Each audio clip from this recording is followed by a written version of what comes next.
The paramedic. So he's still under attack? Yes, the school is still under attack. We got a couple kids out in the hall that are shot, so they're trying to get to them. And do not let anybody else in until we tell them to. Jefferson County 911. Hi, it's Povich at NBC News. Yes. We're calling about the school shooting. We're on the air live right now on MSNBC. Yes. Can I? Amendment is a topic many Americans now debate over. But have you ever wondered what lit this fire? On this episode of the 21st Century, we will be discussing the tragic events that sparked this fire. In 1999, the school shooting epidemic began in Littletown, Colorado at Columbine High School. Two students by the name Dylan Claybound, age 17, and Eric Harris, age 18, held the school at gunpoint on April 20th, 1999. At approximately 11:20, the kids opened fire. The boys traveled through the halls, entering the library, cafeteria, and classrooms, shooting everyone in sight and dropping bombs.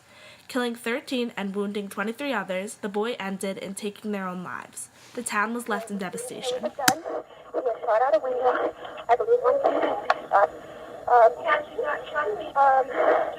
I've been Columbine High School. I don't know what's in my shoulder. If it was just some last thing through it. Okay, has anybody been injured, ma'am? Yes. Okay. Yes. And the school is in a panic, and I'm in the library. I've got students down under the tables, kids. Heads under the tables. Kids are screaming. Some of the teachers are, trying to take control. We need police here. Okay, we're getting them there. Who is the student, ma'am? I do not know who the student is. Okay. I saw a student outside. I was in hall duty. Oh, dear God. Okay. I was on hall duty. I saw a gun. I said, what's going on out there? And it's just always probably something different. On February 29, 2000, Dedrick Darrell Owens became the youngest school shooter in history at the age of 6 years old. At Bowbell Elementary School in Mount Morris Township, Michigan, Dedrick fatally shot his classmate Kayla Rowland in front of a teacher and 22 other students. Before pulling the trigger, Dedrick simply said to Kayla, "I don't like you." On April 16, 2007, Virginia Tech University marked the deadliest school shooting by a single gunman in history. College student Sang-Hung Chau struggled with mental illnesses his whole life. With Virginia Tech unaware of his mental illness, he increasingly got worse. On April 16th, Chau shot and killed 32 people and wounded 17 others in two separate attacks before committing suicide. This was an act of mass murder. After the traumatic shootings, NBC News was mailed tapes and photographs by Chau himself explaining his reasoning behind his killings. You had 100 billion chances and ways to have avoided today, but you decided to spill my blood. You forced me into a corner and gave me only one option. The decision was yours. Now you have blood on your hands that will never wash off.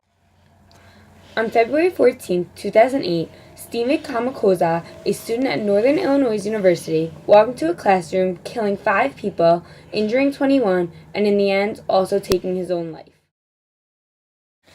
Stephen was treated for mental illness while in high school, but stopped taking his pills weeks leading up to the attack. While those who knew Stephen were surprised to hear about his actions, his history showed that he was bullied in high school and showed an unusual interest in the Columbine High School and Virginia Tech shootings. Some struggled to deal with the effects the shooting had due to Cox not leaving a suicide note on that unfaithful day. The Valentine's Day of 2008 changed the lives of many Northern Illinois University students forever. Now that we have Paul on the phone. Paul, I understand that you were inside the room when the shooting happened. Yes, I was. Me and 2 of my brothers. Can you tell us what happened? Well, we were sitting in the 4th row, and the guy came in from behind where the professor was speaking, because there's 2 doors on either side. And he walked in. He had a black beanie, like a long black trench coat, and a shotgun. And he just walked in and just started shooting at people, just randomly. Did he say anything before he opened fire? No, he walked in dead silent, just kind of looked like a normal guy besides like all the solid black, but... Did he appear to be a student or older? Yeah, he looked like he was a student, about the same age. Ever seen him before, to your knowledge? Does he look familiar? He didn't look familiar at all. The Fort Hood shooting was a mass murder that took place on November 5, 2009 at Fort Hood near Killen, Texas. Nidal Malik Hansen, U.S. Army major and psychiatric, shot 13 people and injured more than 30 others. This was all taking place on an American military base. Many people called the event a terrorist attack. As a result, Hansen was shot and paralyzed from the waist down. He was found guilty with 13 accounts of premeditated murder and 32 accounts of attempted murder. He was faced with the death penalty on August 28, 2013. He got up, stepped in front of me as I was signing soldiers in. Something like somebody just started yelling out, Allah Akbar. He yelled Allah Akbar and started shooting. Yelled Allah Akbar, which God is great, twice. Reached up on the right side of his ACU top, pulled out his weapon with his right hand, fist and palm, turned the lasers on, pointed the weapon at the other soldiers that were sitting down in the chairs, and he started discharging his weapon inside the building. Survivors of the Fort Hood shooting recounting the horror of that deadly day. And they're joining with the families of those killed in this new video, calling on the Obama administration to declare the rampage a terror attack. The government classified it as workplace violence, and that means the survivors are ineligible for the Purple Heart, and the families of those who lost their lives are not receiving the same benefits as those killed in combat. Sergeant Alonzo Lunsford was only about 5 feet away when Nidal Hassan opened fire. He was shot 6 times, and he joins us now with some more insight. Thank you so much, first of all, for your service, and secondly, for joining us today. Well, thank you, ma'am, as well, for having me on the show. Sergeant Lunsford, tell me. On July 20th, 2012, a mass shooting occurred in Aurora, Colorado, right inside a movie theater. Gunman James Egon Holmes went to the midnight screening of the film, The Dark Knight Rises. At first, he entered the theater sitting in the first row. 20 minutes into the film, Holmes exited the theater and re-entered wearing a costume. At first, he threw 2 canisters, releasing gas or smoke, making the audience's vision obscured and throats and skins itch. First, he fired at the ceiling and then at the audience. Shortly after, he fired to the back of the room and then towards people in the aisles.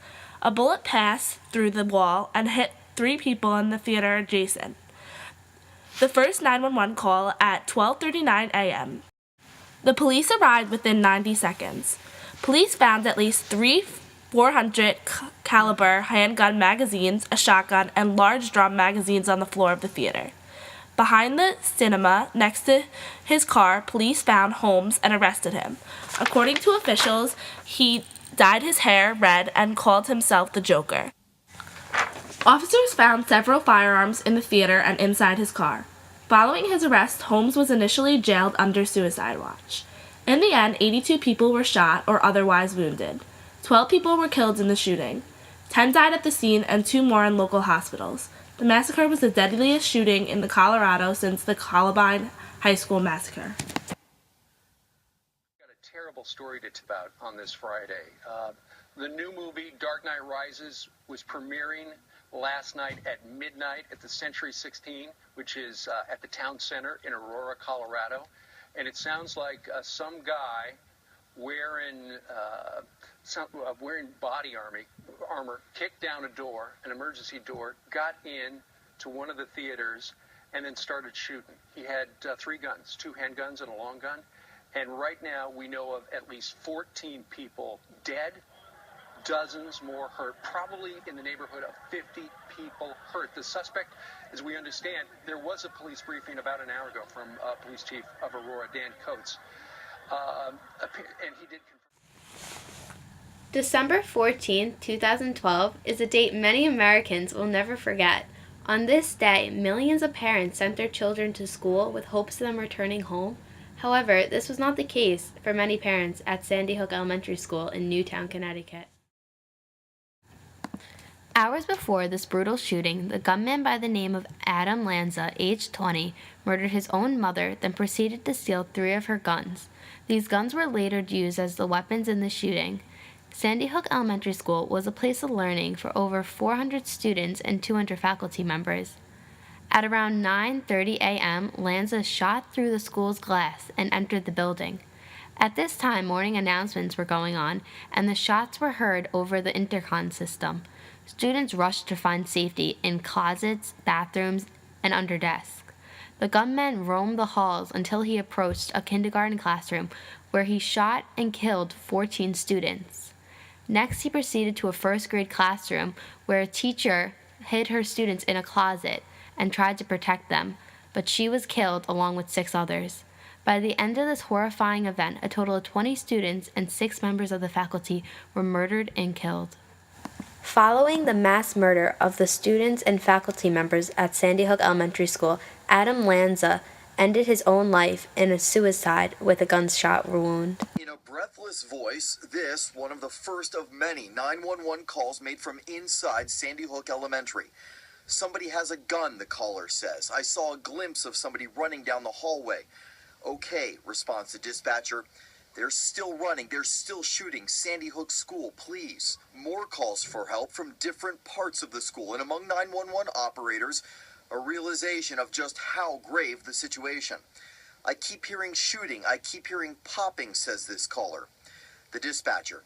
Guys, we got a shooting at Sandy Hook Elementary School in Newtown. That's why 911 is ringing off the hook. To wrap up this episode of the 21st Century, the decision over the Second Amendment is in your hands as American people. I'm Sabrina Sibilia. I'm Casey Chiazza. I'm Mary Reeser. See you next time. Bye.